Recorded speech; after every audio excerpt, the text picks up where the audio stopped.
What's going on, everybody? This is Jerome Moore, host and creator of Deep Dish Conversations. And firstly, I want to say thank you for all love and support, and thank you for exploring the perspectives of social change with me on this platform. I want to encourage you all to like, subscribe, and follow us on YouTube and on your favorite podcast listen platform. And make sure you give us a 5-star rating if you're loving the Deep Dish Conversations. I appreciate all of the support again. I hope you all enjoy this episode.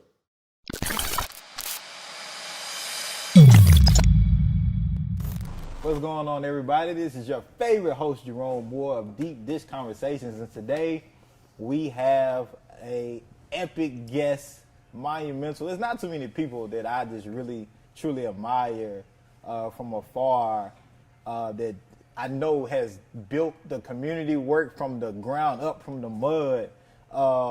We have the CEO, the mentor, just an amazing spirit in person, Jaffee Judah, with us today. Jaffee, how you doing, man? All is well, King. All is well. Was that an epic introduction or what, man? Did I hit it right all the point? Arthur, I forgot to mention Arthur. Arthur, but that was a great introduction. You pretty much, you got them all. You hit all the spots. Arthur, mentor, and also a child of God, man. Hey. Don't forget that, definitely a child of God, because this has been a hell of a journey. Right, man. Let's get straight into it, man. Your journey, man. And I want all of the listeners and the viewers to really tap in and pay attention, because we have somebody that just has a very unique journey from where he started into where he could be now to where he's at actually now. There's not so many people that survive that. Ain't too many people that come out of that hole. So let's talk about that, man. I know, this is get straight into it, man. From the ages 15 to 22, you was incarcerated, man. Right. Talk about that situation a little bit, man. Yeah, from the age of 15 to 22, I was, I did like a year. I did like 3 months in juvenile. Mm-hmm. And then I did the rest of the time in county jail. Some of the time in county jail, then I did the remainder of my time in the penitentiary. Right. So what ended up happening was I ended up robbing this pawn shop, and I shot the owner.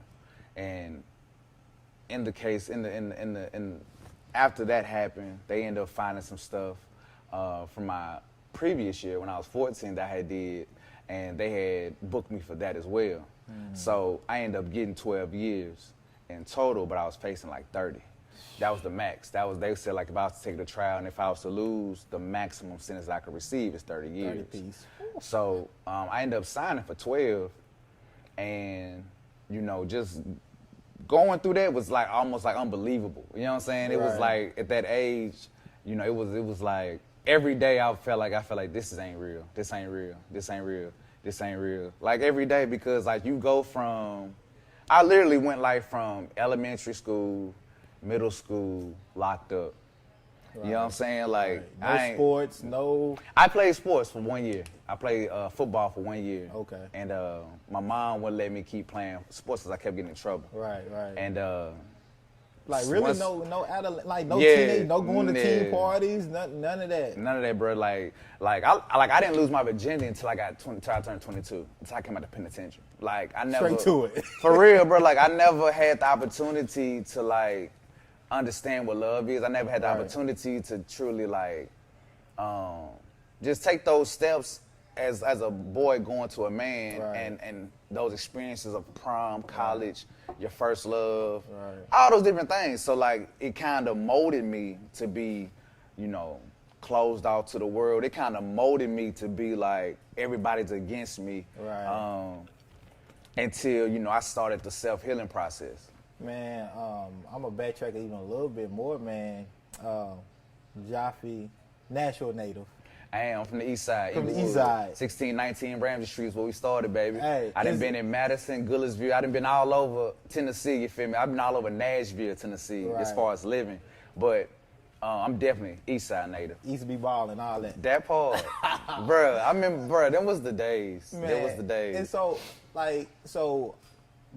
leading up to like that age of 15 and you know what I'm saying, doing your first juvenile bid and all that, man, how was growing up? What was the people around you like? The people like family, around me, household. My pops died when I was like 13, and my mom, she was a single mom. She lived.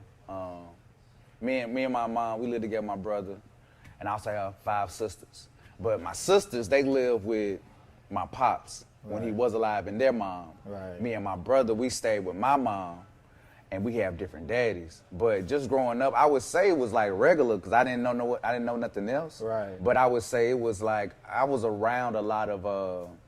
It's like I was around 3 different types of people. I was around dope boys and gangsters, Right. you know, that was family and friends, and I was around professional people with bachelor degrees, and I was also around the people who was like in a little bit of both. Right. You get what I'm saying? So it was like I had a lot of different experiences coming up as a child, and that made me very inquisitive, you know, as I got older. So I started to, get involved with a little bit more things, Right. to try to speed up the process, Right. To get to some money. Right. And that's hey, I hear that, man. And because when you're coming up, you come up with less than others. Right.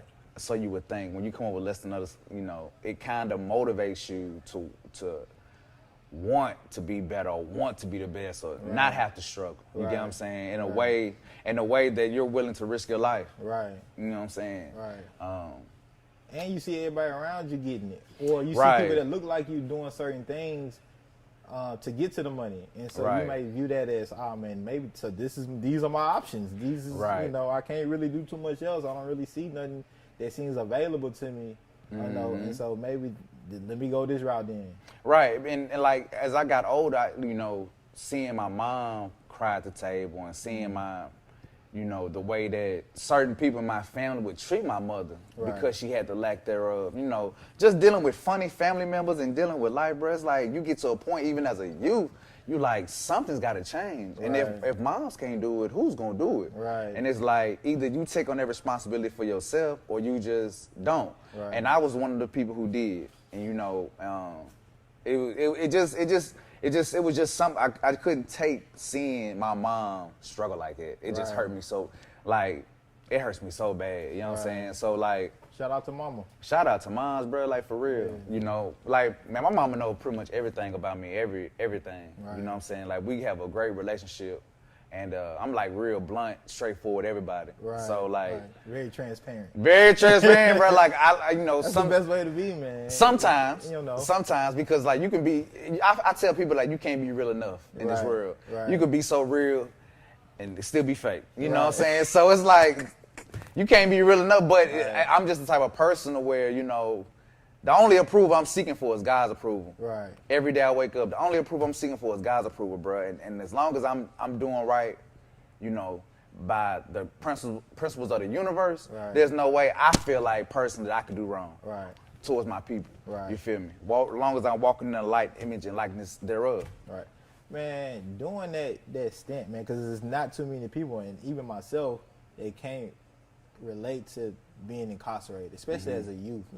I did my little juvenile, got to be booked for 24 hours. And the same people to push you, they got to come pick you up, your mom or your Facts. daddy, right? So I did about 3 or 4 of those, right? Just because Facts. you know how it is going on. Facts. Just do stuff and your mom, call the police, I ain't take them. Right. And so outside of that, me personally, I can't relate, and I'm pretty sure many people that's watching this can't relate to being, caged up as a youth all the way For until, real. your early 20s, right? Yeah. And talk about that process, because I know you're into mentorship, and I know you're always trying to reach back out to youth, especially black boys. Facts. And there's maybe some young man that's watching this that may be straddling the fence, like, I'm not willing to take this risk. Man, what can you say to them by speaking on your situation of going through that time, being engaged, man, and what you learned and some of the things you might have saw and things that, helped you realize, like, this clearly is not for me. When I get out, I got to start that healing process. Or maybe you started that healing process while you was engaged.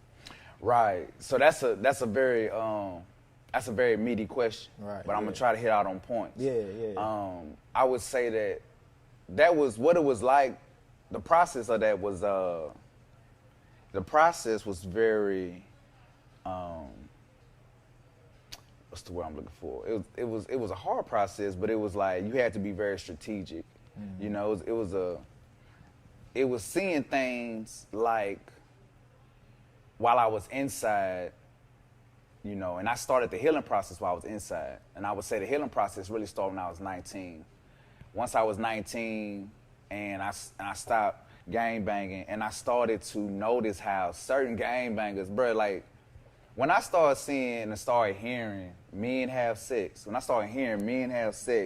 that was like, nah, this ain't it, bro. Right. Like I'm in the cell and like I hear moaning, first of all. Right. And it's like 1 a.m. in the morning, you wake up in your cell, you're like, who the fuck is moaning in jail? You know what I'm saying? That's what I don't know if I can curse, excuse me. Go ahead. You good. That's the first thought that comes, like, who the hell is moaning? Right. And I'm like, oh my God. Like, you know what I'm saying? So, Right. And it's like, hearing things like that, seeing dudes like 40, 50, they still gang banging, like tough. You know what I'm saying? I'm like, this is cool to you? Right. You know what I'm saying? Right. Like, bro, like this is what's cool to you? Right. And having the conversations with unhealthy friends, you know, kind of like motivated me to want to heal myself because like, you know, having a competition of how many people can you kill is not something that I look forward to. Right. You know what I'm saying? It's not something that I even want my kids or the youth to embrace. You know what I'm saying? Because like when you in there, it's like, and you in war zone, you thinking about your stripes. Right. You feel me? So it's like my soul started to become depleted and dehydrated. You know what I'm saying? And it was like once I was able to get to a space where I was brave enough to embrace knowledge of self. Right. And apply that knowledge and apply certain teachers and principles to my life to help improve my position. It really wasn't until then that I started to create plans. I started to write a book. Right. I started to write my book when I was on the inside. Right. And I've actually written 8 books, but I've only published 1 to this day so far. Y'all make sure y'all go check that Volume out. 1. Black Blood. Volume 2 is coming soon, and that's going to be like a self-help book because I actually want to focus on my Volume 2 will be about giving people the proper tips that they need when re-entering society. Okay. Because I feel like that's a book, if I could read any book, that's the book I wanted to read the most. Right. Because like, you know, once I got out, bro, it was a whole different ball game, bro. They had FaceTime. FaceTime blew my mind, bro. Like, we was still on flip phones. Right. You know what I'm saying? We was the Motorola, right? Motorola. Yeah. Like, when I got locked up, the thing that was popping was a BlackBerry. Mm-hmm. When I got out of prison, bro, they was calling me on my FaceTime. I said, what's that? I love it. I love it. I will never get rid of my iPhone. And it just speaks to like everything that you missing. Like you time is literally just kind of standing still while you're in cage and everybody else is moving on. Yeah. Man, I was watching something. It was on YouTube. I can't remember who said it, but the phrase was, "Gangs are anti-black." How you feel about that statement? Gangs are anti-black. Well, in order for me to truly give you like a deep or give you the proper response, I'll have to know more behind that. Right. But just off hearing it from that phrase. Just that phrase. Yeah. Gangs are what? Anti-black. What that basically means to me is that you're gonna have to go outside of your like you're gonna have to go outside of what you think you know about being black. Right. And learn what isn't taught about being black. Right. Or learn what isn't not so attractive about being black. Right. Which can sometimes make people think, oh, you don't care about black folks. Right. For example, like if you choose to start eating healthy, you got people who will be like, well, you don't need to eat too healthy. You're like, what does that even mean? Like, what does that even mean, bro? Like, you don't want to eat too many vegetables. Like, how do you not, like that type of stuff. So it's like, it'll almost, you know, I don't want to take it too deep, but that's what that statement means. You know what I'm saying? This is deep, this conversation. True brother. that. We got to True that. as you want to, as deep as they can handle. True that. You know, I think to gangs can be anti-black in a way that, you know. And just to give you some context behind that, that conversation, because we in this kind of, you know, we always in a black empowerment movement, but, you know, it can be heightened depending on what's going Facts. on. And so I can't remember the guy. I think he was from like California because he was talking about gangs and stuff. And he was saying how gangs pretty much how they currently are kind of go against, you know, black empowerment, black movement, on how they set up, what's going on now. We know kind of the intentions were when they originated, but where they are now, how they've developed is very anti-black to progression you know, kind of moving out of being oppressed. And a lot of that, you know, I would say, you know, it ain't really more so the gangs. It's kind of how the United States, you know, socially engineered, you know, the black experience that we have today in a lot of ways, right? Therefore, that's how you get gangs, right? In many ways. But that's kind of the context of how that question or how that phrase was brought up as saying, you know, gangs are anti-black. And I that's a great way. I love the way you worded that. You said social what? Social engineered. Socially engineered. Yes, that's exactly what I was trying to say because like the way that society, the way that society is set up, bro, it's like, man, it's like when you go in the projects, bro, you helping people. It's like they look at you strange, like why you picking up trash? Why you passing out food? And it's like, why do I need a reason to do good, bro? Like, why do I need a reason to be a man? Like, this is. You know what I had to realize personally is that, you know, we've been oppressed for so long, and sometimes we confuse culture with intelligence. You know, just because like this is like our culture, this is what we see, this is all we know. We don't have any other perspective. So when you have somebody like yourself that's just doing something abnormal, right, to us or to that community, you get questioned because it's not popular, it's not cool. That's like you picking up trash instead of like trash and stuff, like right. And I don't.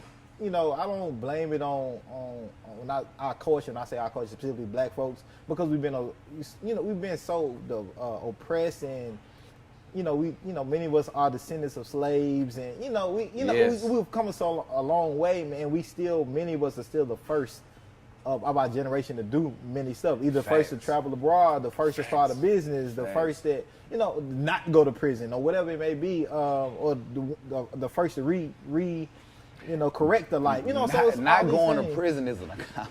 Man, bro, that's why. But again, that's something I can't speak to personally. But that's why I like having people like yourself a part of this conversations, because from where you started, and I could have easily been in that because of just how I grew up as well, right here in Nashville, and been able to just stay in the lane and prevent myself being caught, being caught. And it's easy to be enticed. Yeah, it's easy to be enticed, and especially when you don't have any other representation or anybody doing anything else. So that's why I like having people like yourself, man, a part of these type of conversations, because you can speak directly to many audiences that's been through your situation or maybe not aware of what's going on, and here you are today, got a book, doing mentorship, giving back in your community in many ways. And I really want to say this to the listeners. Jaffee, when I say you can't get no more from the ground up than Jaffee in my case, man. And for those who don't know, I've only been back in Nashville a year. I've been abroad, I've been in Costa Rica, I've been in China. It seemed longer, right? And so it's been a few people that I've been noticing and been in contact, like, man, they ain't waiting for nobody to help them, to help their community. They put in the work, right? And so that's why I admire you so much, man, because there's not too many people that start off at 15 years old, being in cage all up until 22 and come out doing what you do. I don't know anybody. I don't know personally. I don't really know anybody. And if you're viewing, you watching this, and you know somebody, tag them, because I love to talk to them as well. But I don't know many of anybody else. We had Raheem Buford on here. This situation was like kind of similar, being in cage. But he did 20, life. Yeah, he did 20. Yeah. I think he did 26. Yeah, actually, I know his, man, you know what? I know his family, bro. And me and his family is like real cool. But shout out to Raheem. Yeah, shout out to Raheem. Yeah. Check out his episode too. He was a guest on here. He doing some major stuff. Man, major stuff, man. And so it's not so, man, people like you and Raheem, and I just think it's very unique individuals and special individuals that people need to know more about, and y'all need just as many platforms as possible to talk about y'all story into what y'all doing now, and to get into what you doing now, man. Like, man, but let's what I'm not doing. Yeah, what are you not doing now, man? And so in the streets. That's what I'm not doing. I'm not in the streets. I'm gonna tell y'all how me and Jaffee originally met. We met at Monroe Harding. Wow, we did. Yeah, we met at Monroe Harding, and I was doing youth tutoring on the education side, and he was coming in doing a spoken word, doing writers' workshops with the youth at Monroe Harding, which they don't have that program no more. They don't. And so that's how we connected, man. That had to be 15, 2015. That was about 4 16. years ago. Yeah, so Yeah. it was a while back, and so that's how we connected. So man, that's why I remember him doing that stuff to where he at now, and the author. And that's when I was like, you know what? I think I was like out. I was out for like a year and a half. Wow. And I was mentoring. Wow. And now you know that is so beautiful because the way that I got into mentoring is honestly through music. Let's talk about it, Dude, man. Let's talk about how like you've been able to liberate yourself and help others liberate themselves through your music, man. Through your poetry. A mantra that I have is you can either be powerful or be pitiful. And I tell that to, the people that I encounter, especially kids, because, man, I got into mentoring through music through Ron Johnson of the Real Program. Shout out to Ron Johnson of the Real Program. I think I had just came from church with my uncle, Schrader Lane, off Jefferson. And I had walked into Key Belong on Jefferson, the bookstore, right. And I had seen Ron Johnson, and I was promoting my latest single at the time, One Occasion. And he was like, One Occasion, he was like, what's the song about? And I told him, he was like, man, you be a great person, he said, you be a great mentor. And I was like, I don't know about all that. Right. He was like, well, what if you come down and perform for the kids and just see where it goes? And I was like, all right, bet. I had never performed before. So, I went to the event, performed. Man, juveniles and teenagers came up to me. I don't want to call them juveniles, but teenagers came up to me and they was like, man, what is AM life? What is AM life? What is, where you from? And, because like my style was so different. Right, you know what I'm saying? Like, my style was so different with the music. And from there, I just stayed in touch with them. And we built personal relationships. So I was mentoring, but I wasn't like working for nobody. Right. I was just in their lives. Right. You get what I'm saying? On my own time. Right. So, and from there, working with them landed me a job mentoring. From people just talking about me, you know what I'm saying? Right. Like the right people, you know what I'm saying? Right. They was like, well, Jaffee, they was like, well, let's see if he can teach in workshops and do classes. So I got hired by Southern Word, and I've been involved with juvenile detention centers and group homes and prisons, ever since. Look, we eating this good pizza. Got Jaffee here. How you feeling about the pizza, Jaffee? Amazing. Amazing. Come to Geno's. Check us out. Deep Dish Conversations. Tell them Jerome and Jaffee sent you. Thanks. J&J.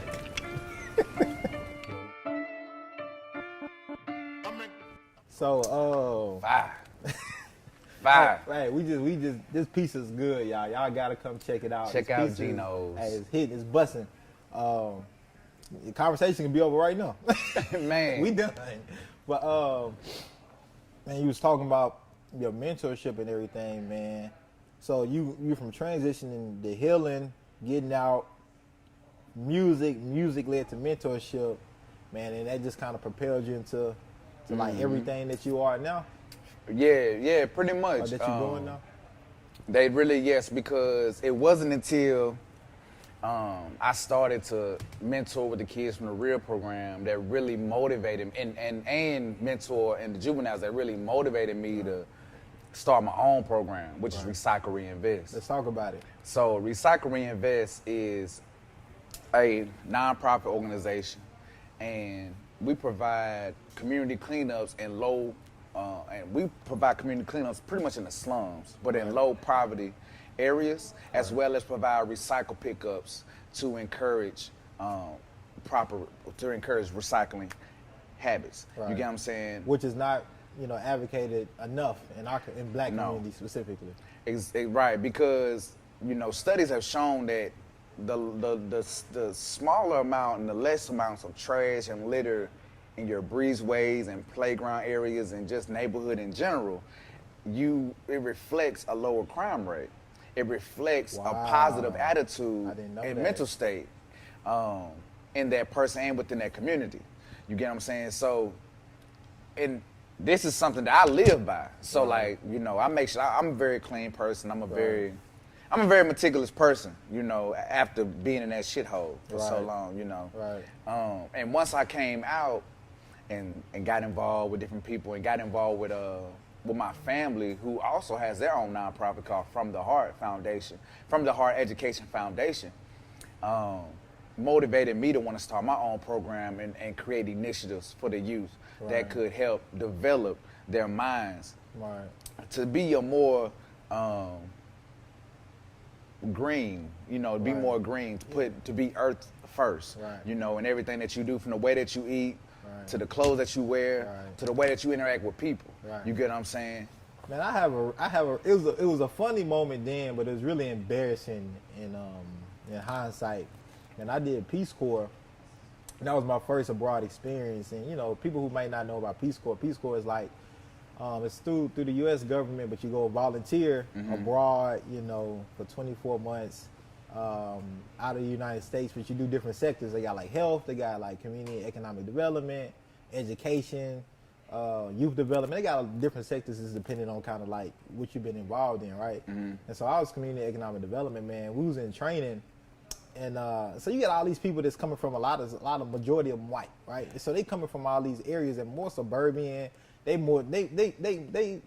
just have a perspective and things that I just haven't garnered at the time. Right. And so, man, I would buy these Pringles all the time, man, because this is my first time abroad. So I'm just down to identify with everything I can eat that I might like, right? Facts. So Pringles, I'm killing the Pringles. Right? Facts. And I'm throwing the Pringles in the trash bottle, right? At this time, like, and I'm 24, I still don't really know much about recycling or being green or just nevertheless caring about it, right? Because again, I ain't growing up around that. I got enough shit to worry about than to worry about what can to throw my trash in. You know, I got too much to worry about. It could be overwhelming. Right, exactly, right. Especially if you just got, if you don't really understand it or really can conceptualize the importance of it, right? Right. So, man, we was doing some type of training activity, man, and somebody started using my Pringle bottles to like make like small like gardens out of, right, or something like that. Wow. And it was like a health volunteer or something like that, right? And so, somebody asked me like a question about like recycling or something like that, man. It was funny then to me, but now it's really embarrassing. Man, I was like, man, I don't give a fuck about no recycling. Or no, like it was like because I was just my mindset was just so like it was just so immature like about recycle it. For like, what? For what? Right. I guess what? So man, so everybody does this and recycle. You know? Yes.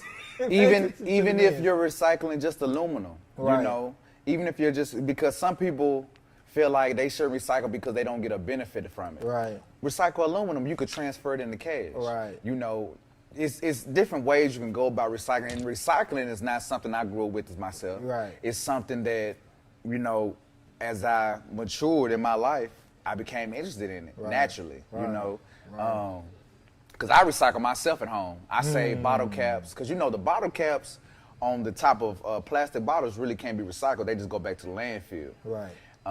But the actual bottle can be recycled. You know, so it's like it's little things like that you have. It's little things that you have to learn. But I will say, you know, just being conscientious or being conscious, making conscientious choices, and being aware of what you're doing and what you're buying and why you're buying it, how it affects your body. You know how this affects the world by getting. You know, is it? Going to the landfill, or is it something that can be repurposed? Because my life has been all about repurposing, reducing, reusing. That's my whole life. I'm a minimalist at heart. Hey man, you better not get too deep on this, man. Don't get too deep on. I'm a minimalist at heart. I mean, now when I was growing up, white people told me I was broke. Right. But in actuality, we were just minimalists. Right. You get what I'm saying? Because a minimalist is just someone who used the minimum. Right. You know what I'm saying? That's all I ever had. You feel me? So, you know, and I never. Most of us.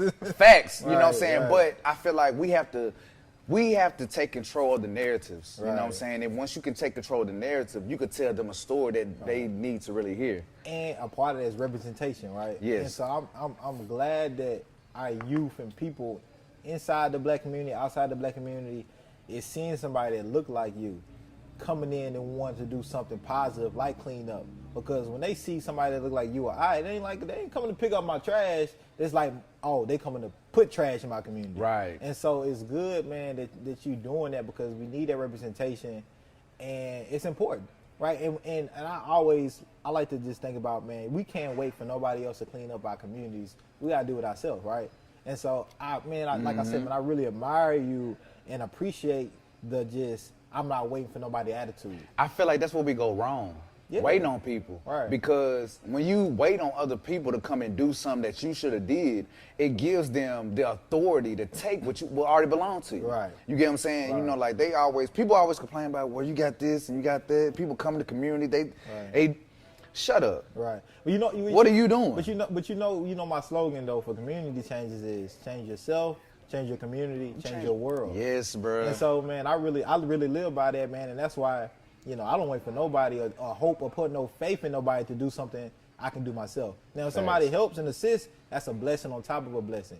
But I'm not putting all my eggs in that basket. I'm not putting all my faith in that one individual, two individuals that may or might not, give me the support or, do something for my community that I can start working towards myself. Mm-hmm. And with that, you inspire others to want to be a part of that, which I know you have, recycling via Reinvest, because when I see it, man, it's teams of people going to these communities. Right. It started out by myself. Right. I started, honestly. That's how you got to do life. If you're not willing to do it, you can't ask nobody else to do it Facts, with you. bro. Because I was literally in the projects, bro, picking up trash, and they was like, what's this nigga doing? Bro, they was literally like, what is he doing? Right. And, like, it just grew. And people was like, oh, that's Jaffee. Right. The nigga that be picking up trash. You know what I'm saying? And, like, my cousin tell me, like, bro, cuz I heard you out there picking up trash. You on probation? I thought you was off parole. Right. I'm like, I'm just doing it because I want to do it. Because I felt like I was a person who wanted to give back, but I didn't have nothing to give. So the most cost-effective way that I can help people is by helping the earth. Man, and that's where a lot of people feel like they have to be able to have money to give back.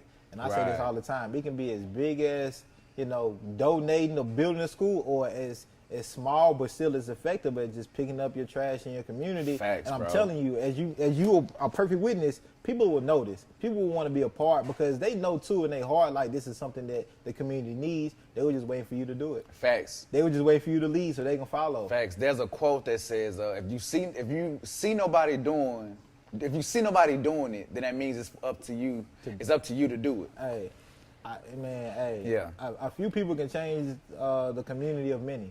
So it's like, what are you waiting for, right? Facts, bro. And so, how can people, if they want to be a part of those community cleanups, how can they? What's the protocol? Like, say, whether it's a classroom at a school, they want to be a part of that, or just somebody's like, hey, I live in a community that needs this. How can I coordinate? What can we do to make that happen? So right now, what you can do is go to www.recycle-reinvest.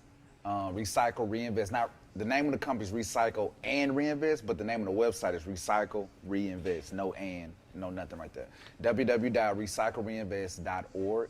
And you can go on there to sign up for workshops. You can sign up for opportunities to mentor. You can sign up opportunities to clean. Right. Or you can sign up for tornado relief, because we also help with the tornado. Right. Just go on the website and then go to our Get Involved page, and it'll get you set up. Okay. Man, I encourage everybody to go check out recyclereinvest.org and sign your community up. Sign yourself up. Yes. Because we're really about to expand. Right. And we're really about to go hard with it, put it that way. Hey, Shout out to 200 Man Stand. Oh, we about to put this thing together. Man, we gotta get them on here too. Just FYI, we gotta make that connection and get them on here. Let's talk about this book, man. I wanted to say this for the last part, man. Again, y'all get it on Amazon. Amazon Prime, they ship it straight to you. Support. I bought it. This wasn't free. This is my copy. So he ain't taking this back home with him. But this is my copy. I know you told me you started writing this while you was kind of locked up in cage, man. And now here you said 8. I wrote 8, and this is the first one. Right. Man, what was that process like, man? Putting this first volume together, and what do you want people to get from it? The process was man, it was a long process, put it that way. It took me 10 years to publish that first book because, you know, I didn't write with intentions of completing a book. Right. I was simply writing as a form of releasing my thoughts. Right. You feel me? Right. Like journaling. Journaling. Right. Right. So it really wasn't until I got out and got around mentors, they was like, bro, this is a book. And they was just reading on my stuff. They was like, bro, this is a book. Right. I was like, how? It was like, bro, this is a book, bro. Right. So I would say the process was very long. What was the other half of that question? The process and what do you want people to What I want people to get from this. From the book? And what I want people to get from this book is that being powerful is controlling your narrative and making the steps that others will never see. So, you know, what I mean by that is this book is going to outlive me. But I didn't write the book so I can, you know, hey, I wrote a book. I didn't do it for that. I wrote the book so I can inform others and hopefully that will improve their life. Right. My goal was to inform you so you can improve. Right. You know, that's really my biggest goal. I just want to be able to inform people because what you have in the book is, not only is it poetry, but the nines. The nines is like an introduction to the self-help and the reentry part in volume 2, because the nines are principles, a code of ethics that I follow that keep me maintained, that allow me to be able to live and maintain. Right. That's what I'm trying to say. So, and then after you read the code of ethics, the nines, you get to the poetry. Right. And you get to see, a little bit of poetry like RBG, Rise, Build, Grow. Also, my new EP is out. Go check that out, RBG on iTunes. Then you get to the pictures, and some of these pictures, I had a phone in the prison. I seen the pictures. They look like pictures from 05, 06. On me, bro. I swear, when I was on the inside, I was like, cuz, take a picture of me. Because I was like, man, bro, I feel like one day I'm gonna be something big. Right. You feel me? And then, my uncle, he was like, I sent a picture of my uncle. That's how I was able to keep it for so long. Right. But my uncle, he was like, what the hell you in there doing with cell phones, bro? We trying to get you out. You out here, you tripping. Violations. I'm like, man, I said, bro, I don't care no more, bro. Right. I need a phone. I'm about to go crazy, bro. Right. I got to tap into that. I got to tap in, bro. I'm about to go crazy, bro. Like, I'm about to just go crash out, bro. This is, like, terrible.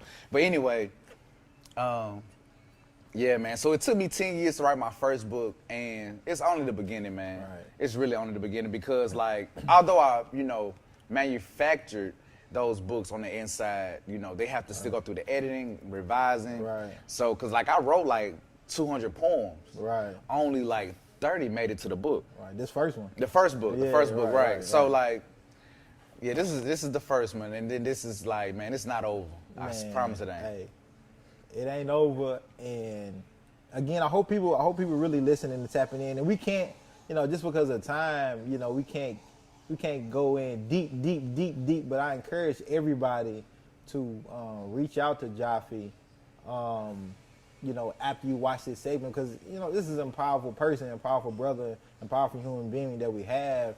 And part of this deepest conversation is allowing people to be able to reach out and be a part of their journey and what they're doing, in the community. And just reach out to talk, Jaffee is very approachable, is very open, and he'll talk to anybody and definitely join them on one of those community cleanups for sure. Yes. How can people reach out to you personally if they want to talk, if they want to, hear more of your story? I know you do guest speaking engagements and all of that stuff, man. So how can people reach out to you personally and get you booked for something, or just help you in some type of way? You can go to United Masters, Ross Jaffee Judah. Excuse me. That pizza too good. He man. can't even talk. Pizza's messing up his speech. Right? It's like, I'm going to say it, though. You hit the email blackbloodbooktour@gmail.com. That's black, B-L-K, blood, B-L-O-O-D, book, B-O-O-K, tour, T-O-U-R, @gmail.com. Instagram, and Instagram is everything is Raj Jaffee Judah or written by Jaffee Judah. Or you just hit the Google Jaffee Judah and you'll Google me. You can literally Google it. And I'm literally like the only person right in this world, Jaffee Judah. You know what I'm saying? You are the only one. I'm the only one. You're the only one, man. One of one. Facts. And I'm glad, man, that you was able to join me, man, and have this deep conversation, man. And I appreciate your time, man. I appreciate you and thank you, bro. This is a blessing. Thank you, man. Hey, y'all tap in. Wish you much more pizzas like that. Hey, people know I'm crazy. I'm a pizza connoisseur. Look, I'm telling you, I'm gonna have my own pizza shop. Something one day. It's coming soon. But look, I want to thank all of you all for watching and tuning in. Again, thank you, Jaffee Judah. Thank you. You know, and y'all check us out. Check out Jaffee. Tap in, reach out, and keep eating pizza because it's great and nothing goes wrong when pizza's involved, right? Mm-hmm. We're going to continue eating and talking, but y'all got to go. Blessings for it.